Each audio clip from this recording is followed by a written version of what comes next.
Rien n'est plus intéressant que de confronter l'annonce d'un projet à sa mise en œuvre concrète. Dans l'évangile de Marc, c'est au verset 14 que se trouve la césure. Après que Jean a été livré, Jésus vient dans la Galilée. Il clame l'évangile de Dieu. Marc 1, 14.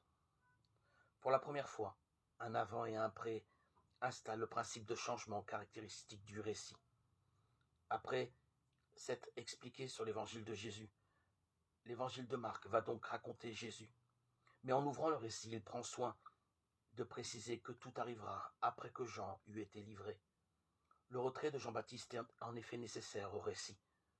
Comment Jean-Baptiste pourrait-il être un simple personnage du récit alors qu'il a fonction attestatrice pour l'événement que Jésus est lui-même? Jean-Baptiste disparaît de l'espace narratif, parce que ce sont les événements du récit qui donneront maintenant consistance à l'événement que les chrétiens célèbrent en Jésus. Pour la première fois, Jésus est sujet d'une action, il clame l'évangile de Dieu.